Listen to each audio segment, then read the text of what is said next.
Hi everyone, welcome to the Politics Show. I'm Councillor Puru with co-host Councillor Andrew Wood. So today's show, we're going to have a guest. That's Councillor John Gray, former Deputy Mayor of our neighbouring borough, Newham, who's leading a campaign called Voting for Change to change their system, which is the direct elected mayoral system, to a committee system. So we're going to talk to John about the background to the campaign, as well as how's it going, and lessons to be learned. So that'll be the first part of the show, and then in the second part of the show, we're going to spend some time with John. We're going to talk about the different ballots that are coming out. So there's going to, in some areas in Tower Hamlets, we're going to have 5 ballots. So Andrew and I are just going to go walk through that, and then if we have time, we'll do some listeners Q&A. So join us after the break, and we're going to go straight into Newham, what's happening over there, the battle over the mayoral, to remove the mayoralty. So join us after the break. Thank you.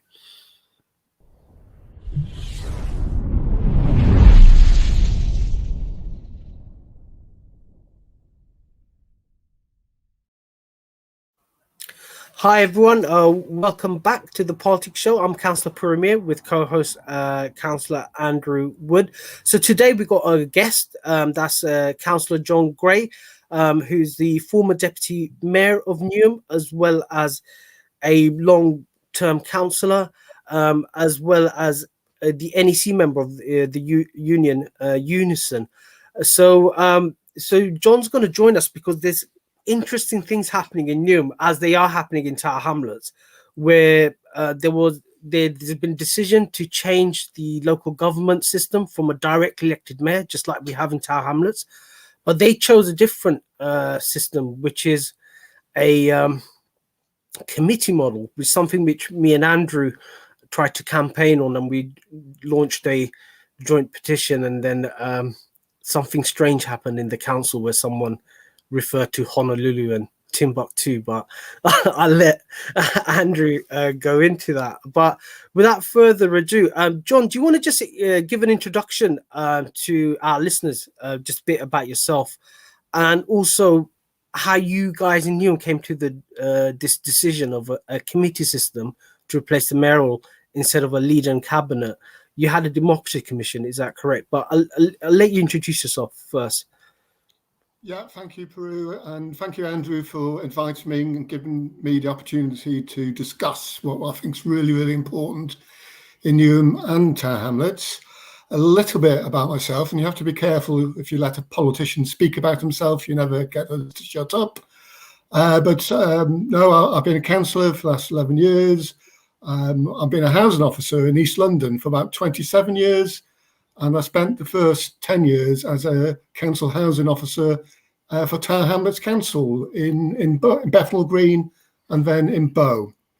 But as I said, I've been a councillor in Newham, and yes, we did have a democracy commission. We had an executive mayor for about 18 years. I didn't think it worked. We looked about whether or not the mayoral model can be changed, but reluctantly, I was forced to conclude that the mayoral model couldn't be changed. It could not be made more democratic or participant. The power of the executive mayor is such that you cannot tame it. And there was not just a democracy commission, but there was a special committee of backbench councillors and executive councillors who looked into what is the best alternative to the mayoral system, and by a clear majority, after interviewing leaders of successful committee councils, academics, researchers, community leaders, it was an overwhelming decision that the alternative to the mayoral model should be the committee model.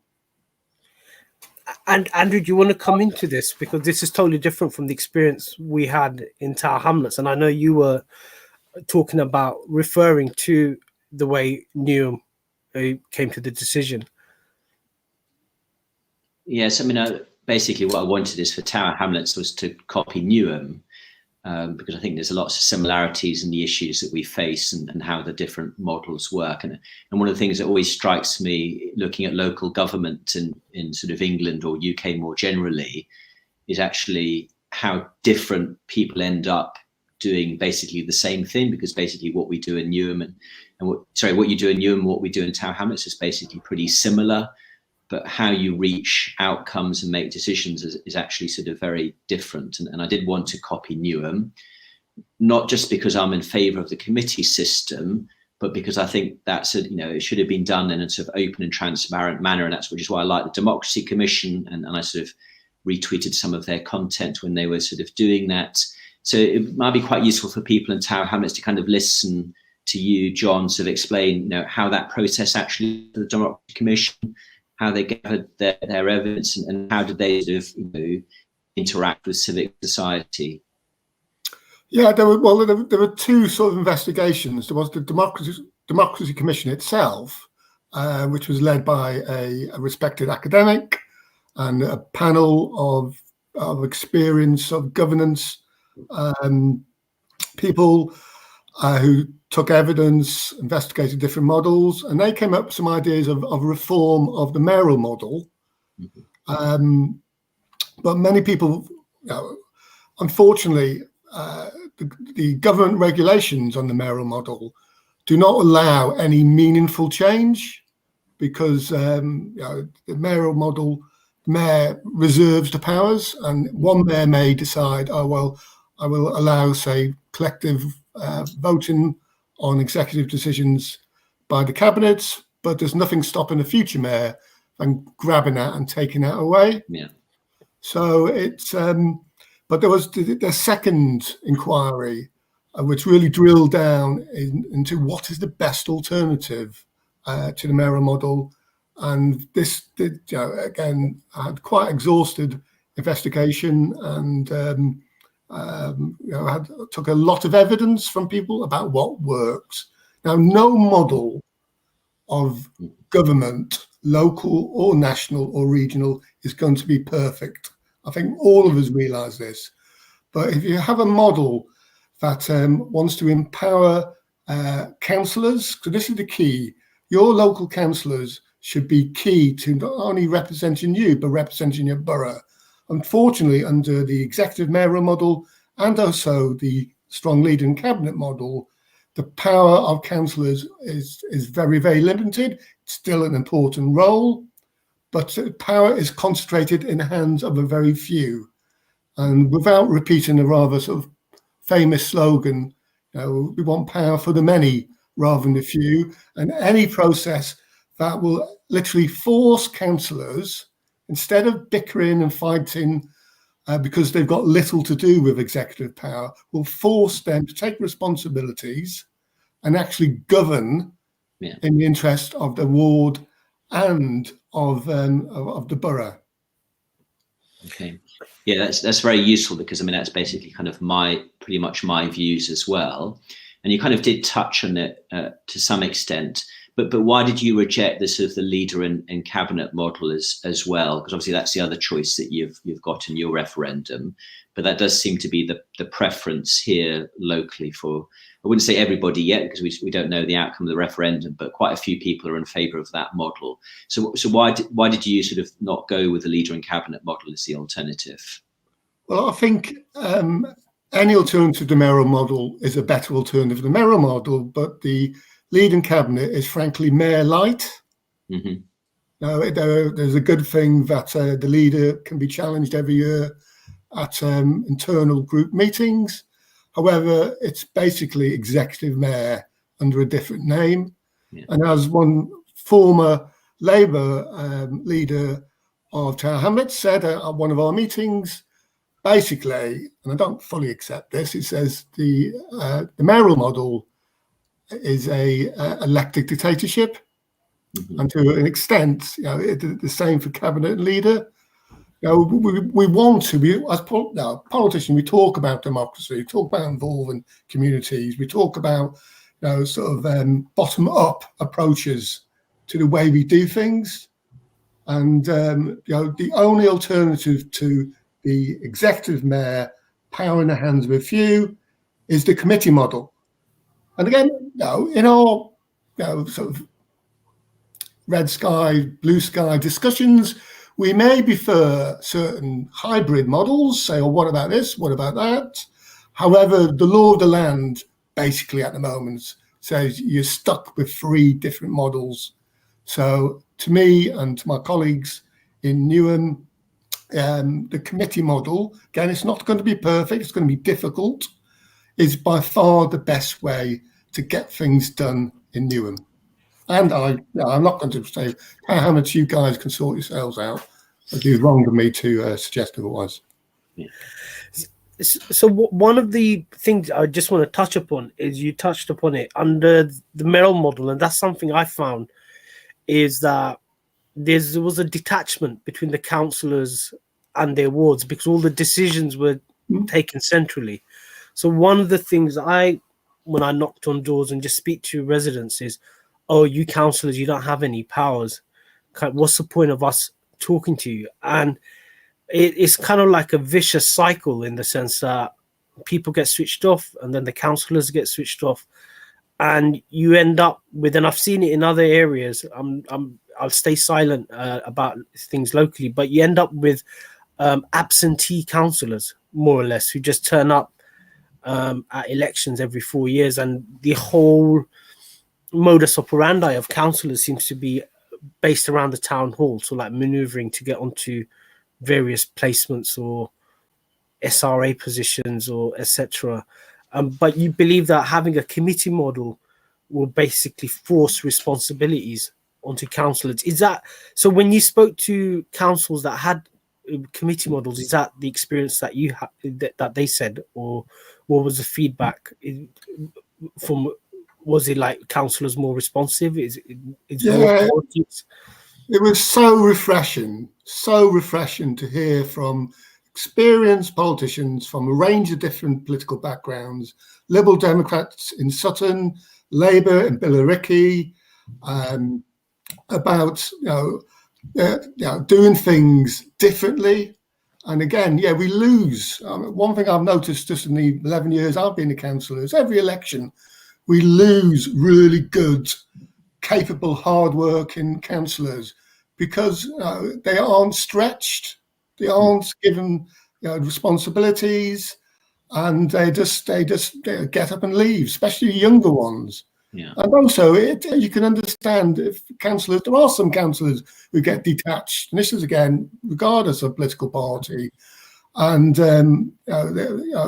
because what's the point of doing something if you've got no power to change? Now, doing casework as a councillor, representing your residents when things go wrong is really, really important. But that's only one side of the coin. Not only do you want to fix the individual thing going wrong, you want to change the process that brought about some, rubbish housing repairs, inadequate cleaning of our streets or our bins. And councillors, just cannot do that. Well, it's going to be 66 councillors at the next election in 2022 in Newham, increasing our number of councillors to 6. And as I said, as important as casework is and what's called scrutiny, it is not enough to be able to attract and retain good quality councillors. Cool. We need to change. So we're gonna go to a break. It's time for a break. After the break, we'll focus on the campaign. How's it going? And we'll compare the differences between Newham and Tower Hamlets, and also the problems or the barriers in terms of campaigning during COVID as well, and how you're overcoming that. So we're just gonna go to a break now. Join us after the break.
ICL Call, a smart and reliable way to make international calls. Now you can call from anywhere in the world using ICL Call app without any roaming charges.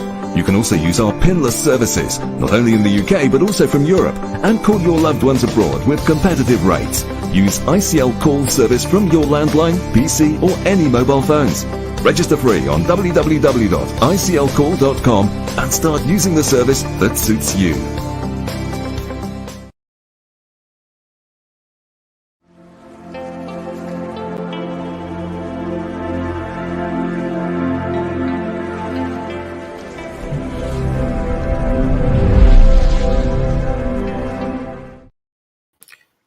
Hi everyone, welcome back to the Politics Show. I'm Councillor Puru with co-host Councillor Andrew Wood. So today's show we've got a guest, Councillor John Gray from Newham. We're going to talk about the campaign that's in Newham to replace the mayoral model, but in Newham they chose the cabinet system. And John is kind of is famous in sort of like Labour circles as being at the forefront of replacing the Robin Wales administration, which I think someone told me has been in power longer than Fidel Castro, but in Cuba. But I'll let John correct me on that. So, John, we're going to concentrate on the actual campaign. So, how's the campaign going? It's called Voting for Change, Newham. You've got a Facebook page, you've got a Twitter account, you've got a website, and you've got it's crowdfunded as well. So how are you finding the campaign in terms of, especially in COVID? And is there sort of like a rival campaign in Newham, like we have in Tower Hamlets? Yeah, well, it's going really well, but I'm sure, like, you two guys are politicians, and it's been really, really difficult to get out and talk to people due to COVID. However, we've now, as I said, not just social media, but we are producing leaflets. We're holding a whole series of Teams and Zooms meetings. We are inviting people from different communities to come, and the two or three of us will go and speak, and we'll do a PowerPoint presentation. We'll answer questions. We've had articles in local newspapers and community papers, and also we've been sort of hitting the community radios and TV shows, and spreading the word of mouth. Now, it is interesting that we cannot find anyone to speak in favour of the mayoral model in Newham, at least. But I'm no doubt, there are people out there, and we want to have a debate. But it seems like the government guidance is changing. Personally, I would not want to go knocking on people's doors to speak to them, but I think leafleting, properly done, and risk assessments, we can start to do that. And telephone canvassing, even though there are difficulties and data protection stuff like that. But people are interested, I think, in change. People want to have change, and we've promised change. When we did change the system, when the former Labour Mayor Robin Wales was in effect deselected. Now, to me, this is the end game of the change. We can't finish what we started 3 years ago by keeping the existing model. Despite genuine attempts to try to change it and make it more democratic, we need to change. We need to actually go on and change. And do you want to come back on any observations? Sorry, you're on mute. Yeah, oh, sorry. At my sister's house, I have to be a bit careful. I was just actually thinking, we can help with that process on our side, because I run a Facebook group, and I know there are members of that Facebook group who actually live in Newham, and there are other Facebook groups in Newham that I'm a member of. We can help pass the word, because actually, as proponents of the committee system within Tower Hamlets, we need you, A, to win that referendum, and then B, to be successful, because one of the problems we'll have is that once we have our own referendum in May, we can't change that result for 10 years. But in 10 years' time, if you're a success, then obviously the pressure will then build in Tower Hamlets to then follow in your footsteps. So, definitely we are, supportive of that. And it is interesting how different the two boroughs are in terms of how they've approached this sort of issue. But is it sort of anything else that people like us can kind of do to help spread the message in Newham? Well, I think this is a great start, inviting myself, and perhaps you may want to invite other members of the panel. Let's see if we can get a debate. If you could, as I said, we're desperately trying to get people to speak in favour of the mayoral model and to generate a bit of democratic debate. And so it's just a question of having those conversations with people who then have further conversations with other. There is a problem that it may seem people generally are reluctant to change, and the committee model doesn't actually sort of it is not difficult to explain, but it's slightly more complicated in saying, well, the mayoral model, the mayor has all the power. That's quite simple, whatever you think about it. But to actually explain how you could involve all the councillors, and there's the difference obviously with Tower Hamlets is that you have different political parties represented, which we don't have in Newham. So as frustrating as Labour backbenchers feel in Newham at times, I'm sure it's worse for other politicians in Tower Hamlets. It's once people actually understand the issues behind this, it's been, touch wood, so far, it's been we've had a really, really positive reaction. Okay. Well, one of the criticisms I found when I speak to people on the doorstep about changing governance is it seems to be a conversation amongst politicians. This has no, how's it going to sort out my rubbish? How's it going to sort out the issues around council tax going up every year? How's it going to sort out ASB issues on my estate? Or et cetera, et cetera. What's your answer to that? Because I'm sure you're having that. People, when you speak to people, they expect you to talk about how you're going to make their everyday lives better, and you're talking about something that just affects yourselves as councillors. How do you overcome that barrier? Yeah, and it's a perfectly legitimate complaint for people to say to us, because again, as politicians, we don't always, we do seem to obsess about ourselves and our different theories and our different political beliefs and parties. But I'll just throw it straight back to people on this and saying, I want to be not only a good caseworker for you for the individual problems you may have. I want to change things. I want to work with my fellow ward councillors, other councillors, and change things to truly. You cannot half represent somebody as an elected politician, I think, and that's the problem. At the moment, I want to change things as a backbencher, but I can't. So if you want to have meaningful change, then, as I said, a system that encourages cooperation, because frankly, the worst thing that puts voters off, residents off, is all of us slinging mud at each other. I come from quite a robust political school, and I can give as good as I take, but that goes down badly with our residents, and they actually keep saying they want us to be talking like adults with each other, putting reasoned arguments out. They want people to take responsibility for their actions and not just blame others. So I think a push to say that if you're happy with the status quo, fine. If you want no change, fine. If you want change, then vote for the committee model in May. If you don't want change, you're happy with the existing status quo, vote to keep the mayoral model. The people will decide. Cool. Any final words or thoughts, Andrew?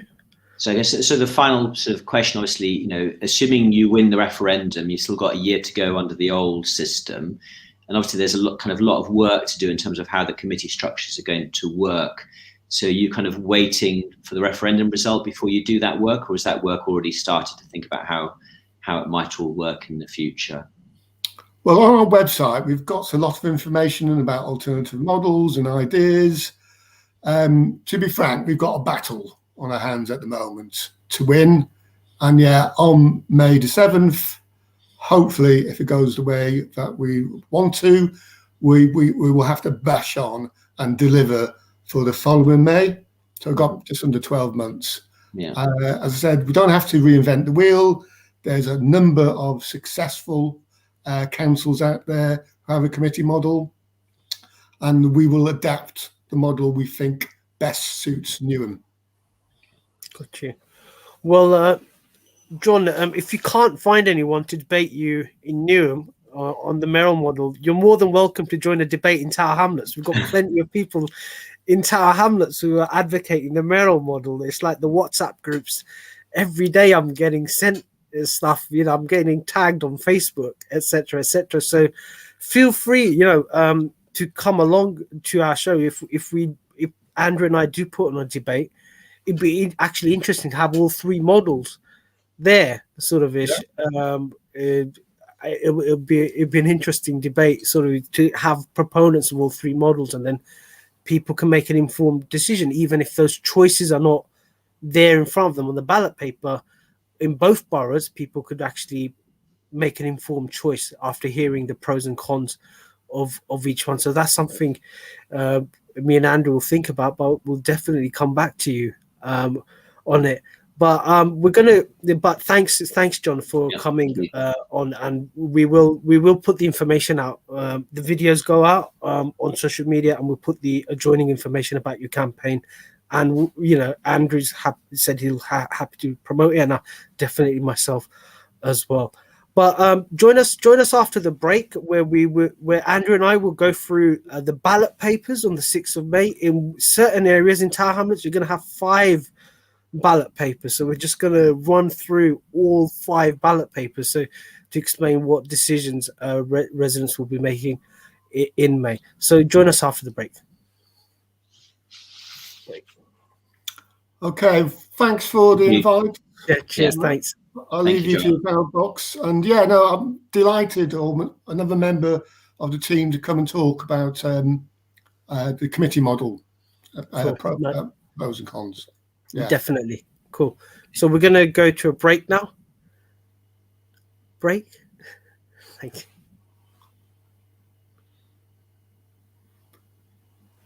Okay, I think we've got a slight technical issue here. We were supposed to go for a break. We haven't, so we'll just carry on to the next. John, feel free.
Hi everyone, welcome to the Politics Show. I'm Councillor Premier with co-host Councillor Andrew Wood. So in this section, we're going to talk about the different ballot papers that people are going to have on the 6th of May.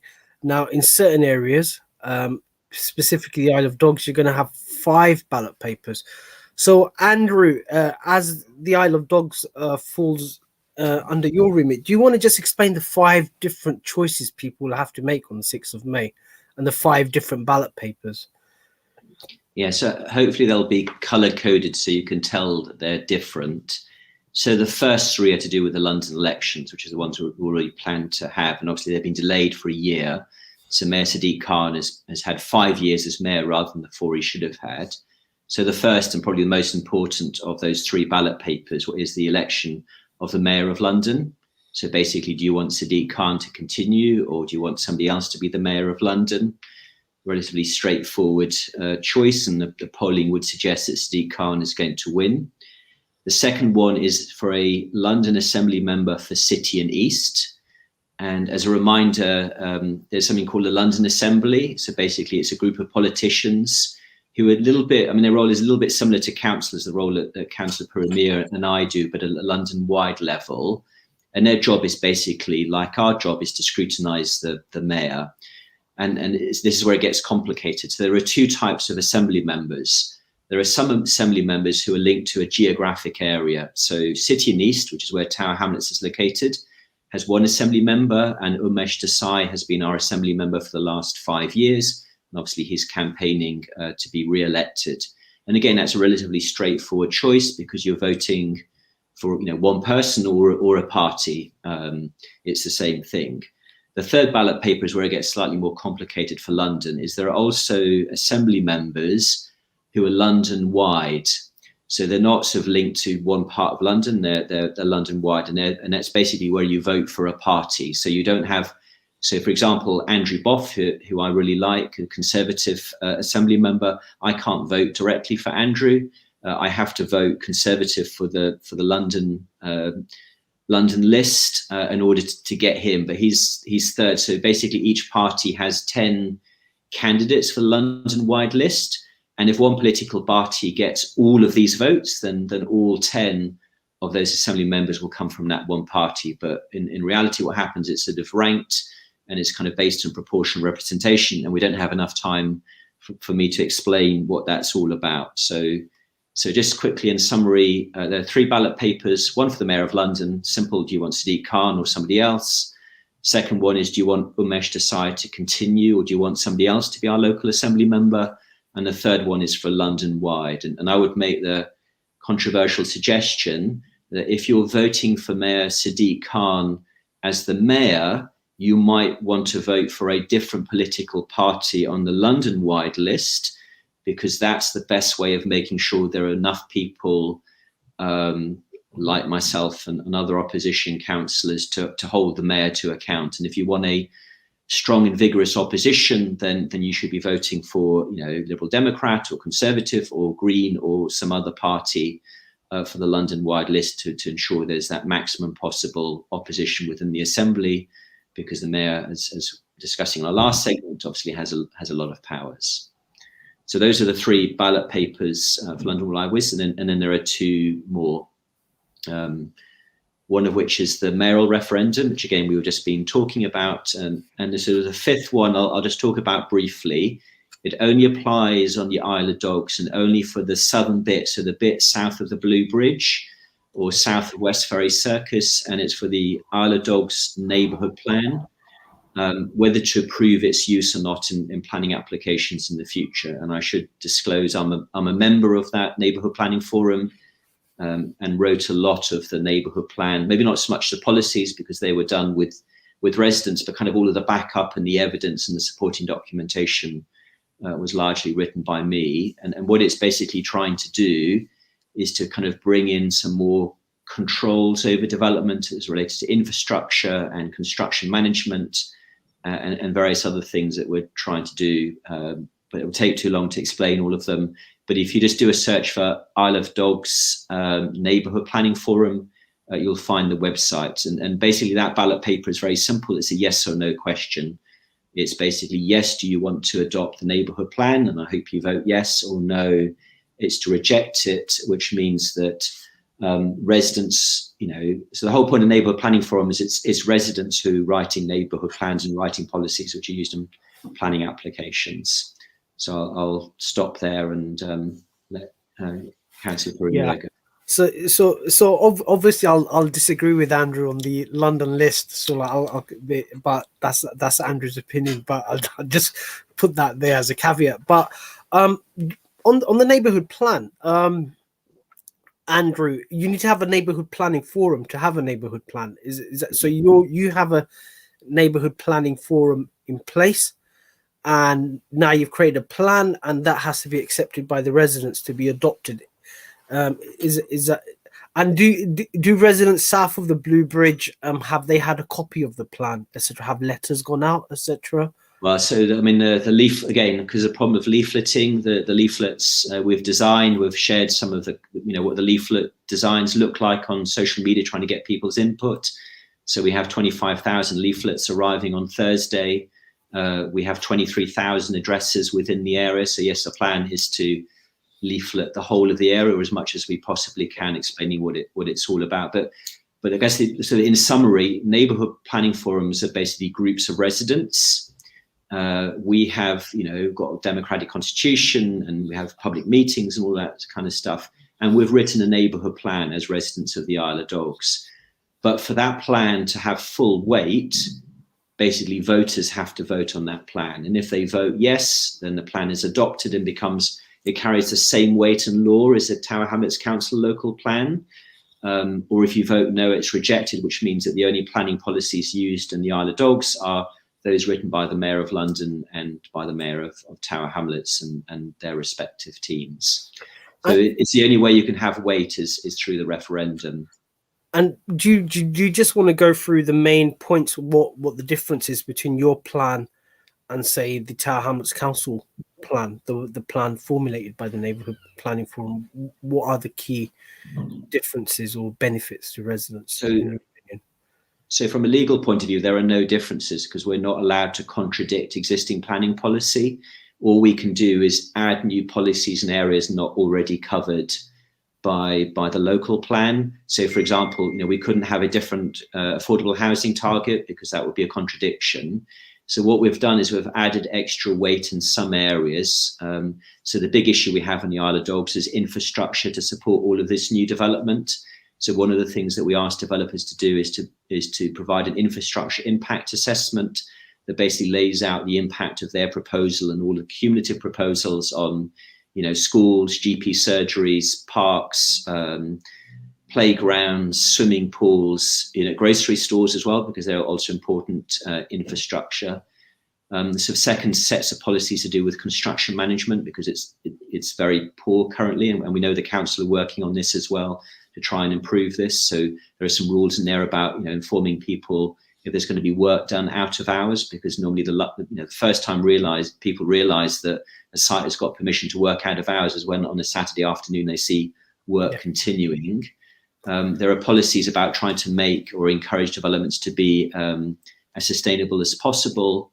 We have a real problem with empty sites in the Isle of Dogs where developers start work and then finish or go bankrupt or don't continue. So we have this kind of empty and derelict sites. So the old McDonald's site by Preston's Roundabout is a good example of that.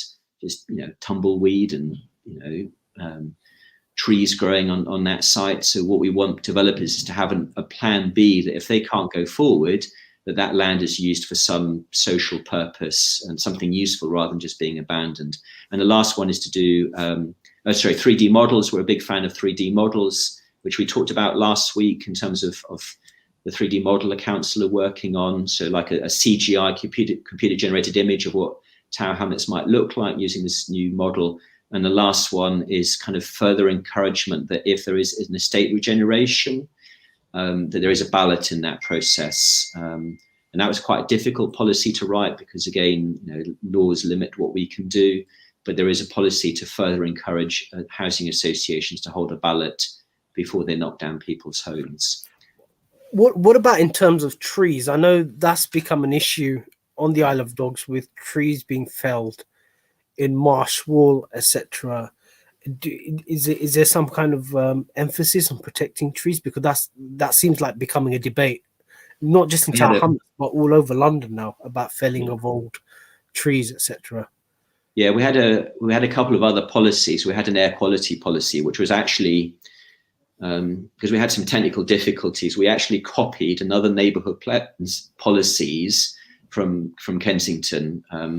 And this neighbourhood plan had basically spent like £100,000 in their policies. So we thought they were like the best policies. So we actually copied their policies, obviously rewrote sections to make sure it was Isle of Dogs compliant. But the other thing that happens is there's an independent examiner who inspects our policies and says whether or not they're compliant or not. And he's have said, and we disagree with him, but he's ultimately his ruling, he disagreed that our air quality policy could carry any weight. So it's a recommendation. It's not an actual policy and a plan. There is other ways of dealing with this issue in neighbourhood plans. So our plan was always to write this. We'd hoped a quick neighbourhood plan. It didn't work out that way because of various problems with the GLA.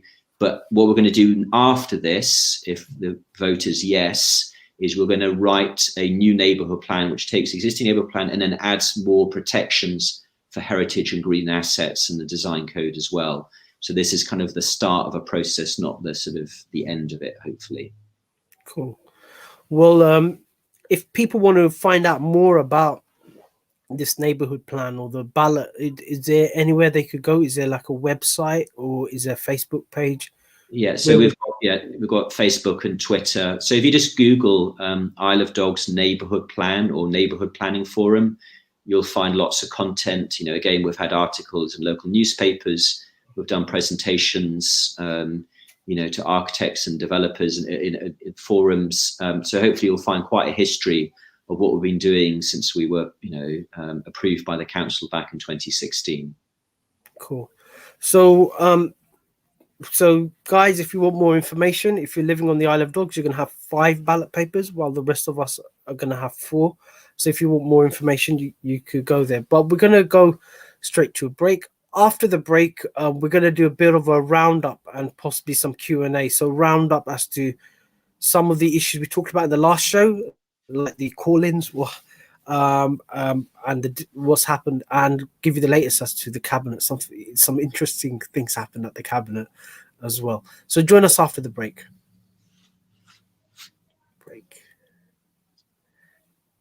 So we're going to go to a break.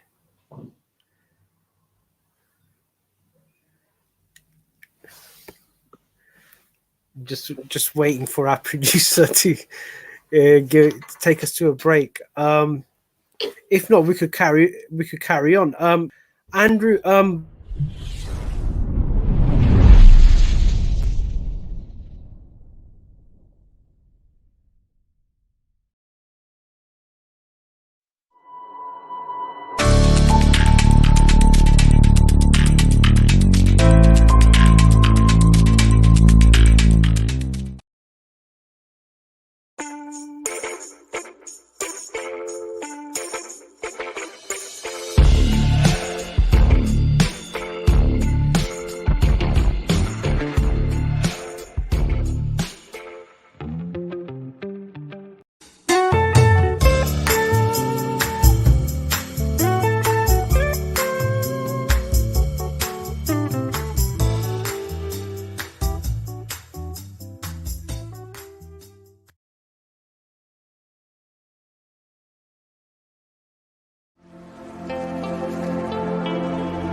welcome back to the Politics Show. I'm Councillor Puru with co-host Councillor Andrew Wood. So we're just going to do a bit of a roundup, especially focusing on the last Wednesday's cabinet meeting. So I know, Andrew, you watched some of it, and then we had to go on to the Liverpool Streets Tribunal. But what was your take on the mayor not taking? So there was a call in on the closure of the day opportunity centres, asking the mayor to reconsider that, and you were part of overview and scrutiny committee on that. But on Wednesday, the mayor decided to stick with his decision, or were there any variations, etc.? What's your take on that? Because they said that they were going to write to overview and scrutiny. So, Andrew, you just want to give us a roundup on that? Yeah, so what happened is 5 councillors called in the decision to close the daycare centres and to make some other changes, and they sort of presented some alternative options. That then went to Overview and Scrutiny Committee, where members could ask questions both of the 5 councillors who'd made the submission as well as officers, and Councillor Rachel Blake, the responsible cabinet member, was also at that meeting. And at the end of that meeting, on a unanimous basis, the Overview and Scrutiny Committee members accepted the call-in and sort of agreed with their arguments, and made the recommendation back to the mayor that he should reconsider his original decision to close them and make all of the changes they wanted to make. And the kind of the answer sort of back in cabinet was thanks, but no thanks. We're going to continue with the process as planned. But what will then happen is that the mayor will then have to write back to Overview and Scrutiny, kind of explaining the reasons, kind of why. And it is a reminder that most call-ins do fail, because as we were just talking about in our first section, basically the mayor has all of the political power, so it's basically up to him to decide whether he wants to change or not. There's no way for us councillors to force him to change. All we can do is ask him to think again, which is what we did, and obviously that opportunity was rejected. I'm not saying call-ins have no impact whatsoever, because I think sometimes they can change a detail, and occasionally they do have their successes as well, so they are worth kind of doing, and also a good way of raising issues and concerns as well. Well, the highlight for me on cabinet was the BAME inequalities report, because you and I did a show on it, and we had someone who participated on that. So they, it was obviously my views. I expressed what my views were on that, but it was interesting that there seems to be a cross-party consensus that the report did not meet its stated aims. So at that meeting, you had Councillor Huck from Labour expressing his concerns. You had Councillor Gold, a Conservative, expressing his concerns, and you had Councillor Khan, Rabina Khan, expressing her concerns. What would your take on that, Andrew? I know you watched that.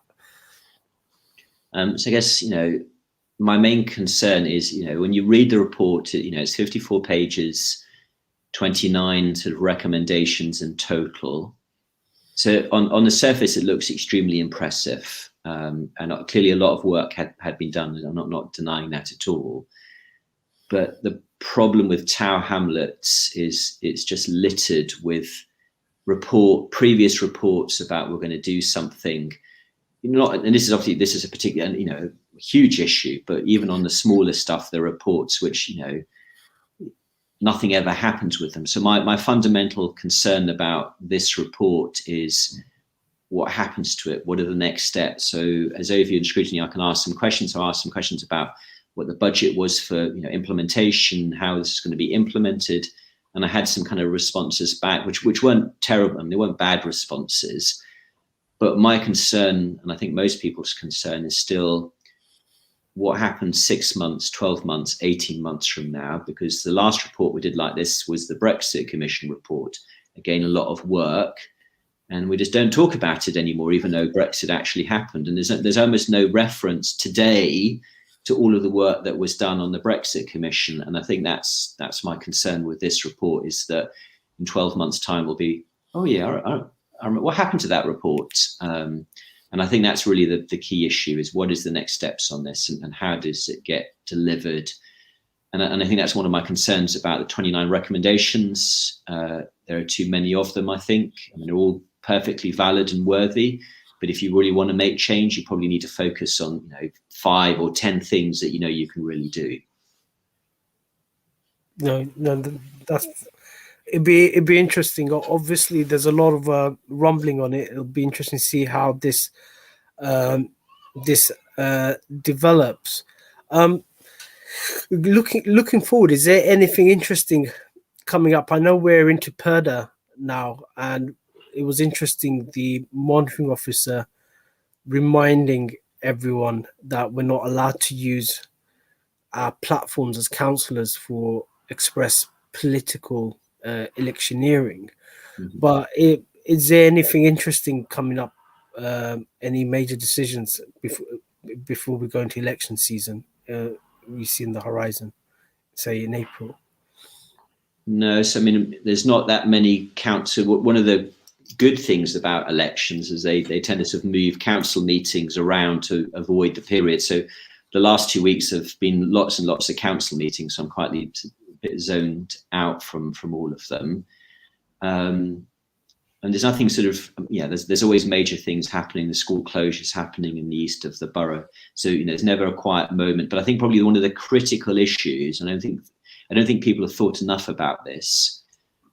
When we have the referendum result for the mayor or for leader in cabinet, actually there's a lot of work will then need to be done over the next year.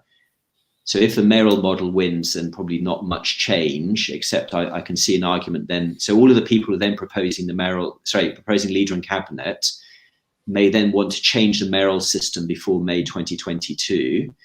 Whereas the people, if the leader in cabinet model actually wins, there's a lot of unanswered questions about actually how that model works. And there are different hybrid models as to how it could work. So a classic example would be how do cabinet members make decisions? Is it collectively? Is it for their own individual department? Is it whipped? How does that kind of work in the leader in cabinet model? And we can't go back to what we did in 2010, because I've been told the rules and laws have changed to such an extent that we almost have to start again. So actually one of the big pieces of work in the coming year would be, if the leader in cabinet system wins, is actually how does that work in practice? I think it'll have an impact on scrutiny as well.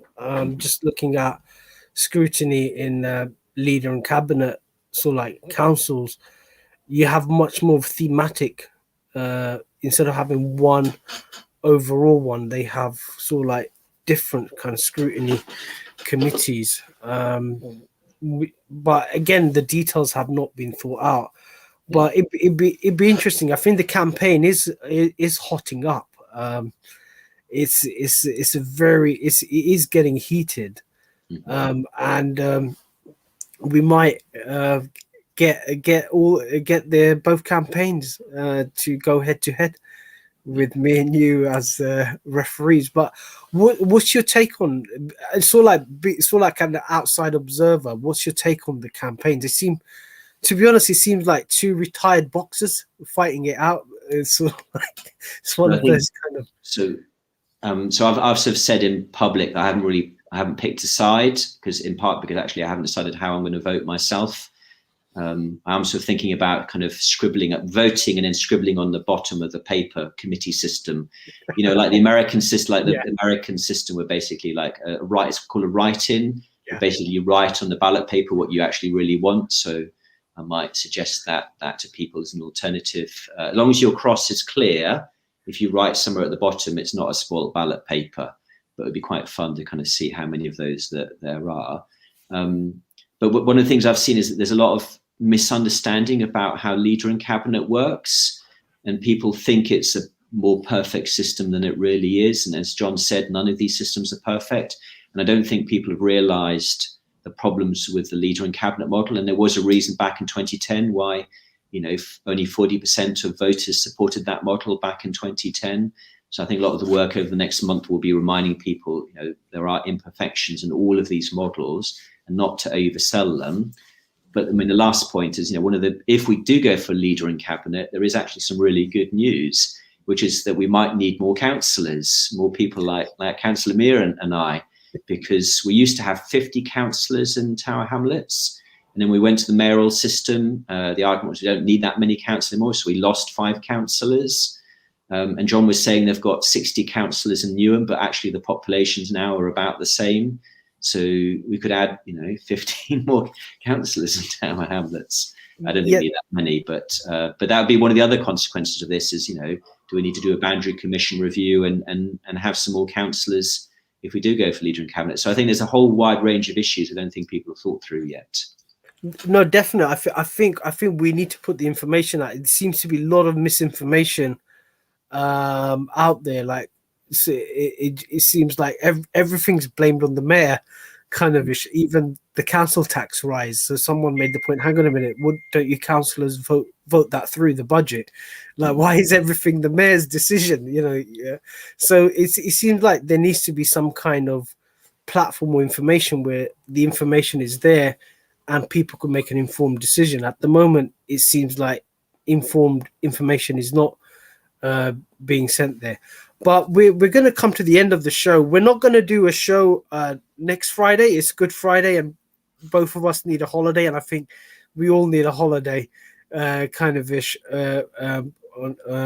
So Good Friday, we're not going to do a show, but the Friday after, there's a possibility of us holding a debate. So me and Andrew are going to go away and see if we could put a debate together of yes to mayor, no to mayor, or yes to leader cabinet, or no to leader cabinet, however you want to do it. And we might make it interesting in the sense of have John from Newham to come along and talk about the committee system. So even though the options are not there, for example, people can make an informed choice as to which system is nearer to the system that they would prefer in an ideal world. So Andrew and I will just go away and mill it over. So we've got 2 weeks to put it together, Andrew, and see if we can do it. But it'll be interesting. I think a lot of people have been asking me personally to put it together because there seems to be a lot of confusion. But thank you again for watching the show. So thank you for joining us on your Friday evening. Next Friday, we're not going to be with you, but the Friday afterwards, we'll be there. Friday, 7 p.m., the Politics Show with myself, Councillor Puru, and co-host Councillor Andrew Wood. But thank you for joining us this evening. Thank you. Great. Bye.